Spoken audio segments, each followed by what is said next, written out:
welcome to our first episode of Jolie TV.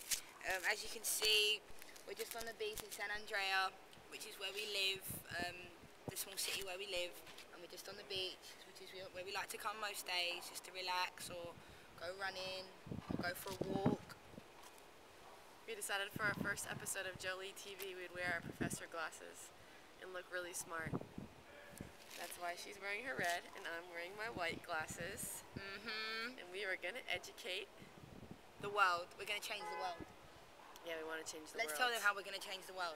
Starting with our own global soccer academy called Jolie Academy, which we've been working really hard on. We will have our debut in India in January of 2012. And tell them a little more. Well, those of you that have been following us on Facebook and Twitter, thanks so much for your feedback and stuff like that and all your support, because we really appreciate it.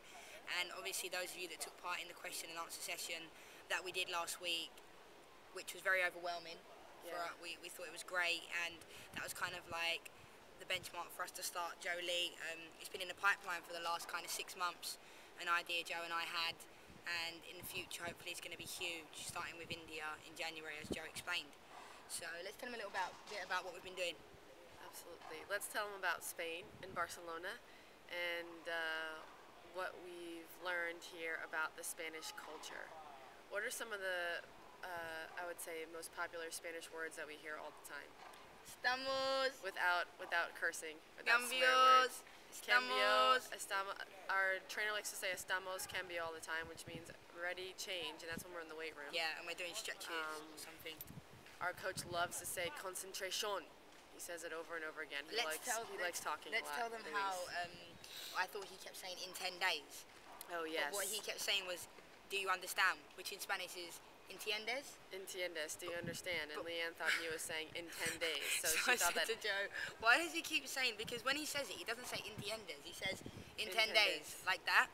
So I said to Joe, why does he keep saying in 10 days? We're playing this weekend. It was just really funny, but yeah. Everything in Spain is 10 days later.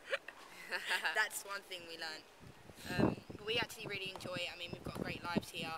We miss America a little bit. We do miss America. Yeah. We miss all of our cheesesteak fans back home. We miss our teammates, Westchester and the community there. And we miss Philadelphia and the organization. Yeah, we miss going to the quarry. We miss a lot of stuff, I think. But we're happy where we are right now. I think we've got great lives. As most of you would agree, we love our lives. We can't really complain. I mean, look where we're sitting. There's palm trees in front of us. There's the beach behind us, and we have a beautiful city at our fingertips. And we get to ride our bikes around the city, and we get to explore and have daily adventures, and that's kind of what life is all about. Let's tell them a little bit about our schedule. So we train 5 days a week.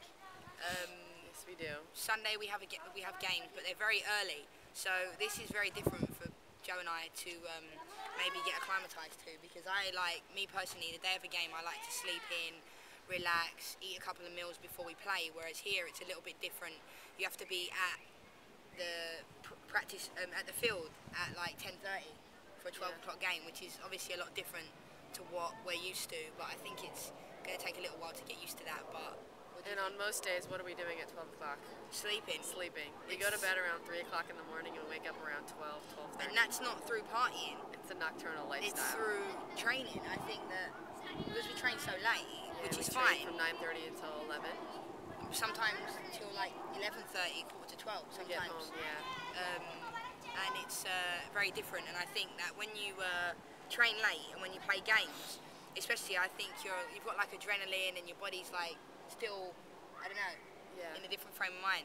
It's difficult to unwind. Yeah. Let's trade glasses for the last segment of the video. Okay. Hi, I'm Joanne. Actually, I need to do my American accent. Oh my God, are you from England? I'm trying to do my English accent. Okay. Hello, governor. Let's have some tea. It wasn't very good. Don't just say hello, governor. Say Jessie J. Jessie J. L-O-V-E, love. Can you tell everyone what jersey you're wearing? Oh yeah, Denisha, this is for Denisha Adams. and Kia, because I know they'd appreciate this. My Miami Heat, LeBron James jersey, representing all the way in Spain. That's right. Oh, let's tell them. I know we keep saying let's tell them because we've got so much to tell them, but how we went to watch the Real Madrid game against Espanyol the other day. Unfortunately, Espanyol lost, 4-0. 4-0. But that wasn't a true reflection of how the game went. In the first half, Espanyol had a couple of chances, but Real Madrid's quality is just so much better. Higuain had a hat trick. And just watching them live, I think that you can't get a true understanding of how great players are. Sorry, pigeons just flying over us. Until you see them play live and just the habits they have and what they do and just like the way they play. Even players that I didn't even think they were that good before. Right. Like Ramos, I mean, I thought he was good, but then when you see him live, you realise how really good they are. The skill level these players possess is unbelievable. Like us, similar to us. Yes. I think watching Cristiano Ronaldo and Ozil and Higuain was a little bit like watching us. Yeah, I mean, when you see us on TV, it doesn't really do justice to how great we are as players on the fields live. It's true. I think you're exactly like Iniesta. Yeah, exactly. And I play exactly like Ronaldo. I think so. Our camera might fell over because of the wind. Let's show me okay. your haircut. Oh yeah. The first Spanish haircut. So we went to get my haircut yesterday. Everyone likes to call this a turd. So that was from Laurie Lindsay. She originally called it a turd, so everyone now calls it a turd. But I was so nervous because I get nervous when I get my haircut anyway, if it's someone I haven't had before. And Joe was kind of translating, but like the woman, when you involve Spanish, a razor and a haircut, it doesn't really, those three things don't really... combination could be deadly. Yeah, it could be deadly. So I was sitting in the chair almost like I was in the electric chair. But it worked out well in the end because Joe's really good at Spanish. So... Muy bien. Estamos... I think that's it from the update from Barcelona, Spain. Yeah, I think that's about it. We're enjoying life. We'd love to hear your feedback, any questions you want to ask us, or any comments you have via Facebook or Twitter.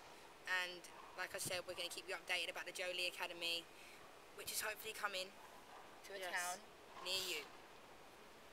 Bye! Adios, muchachos. Oh, you've got a cold. Yeah.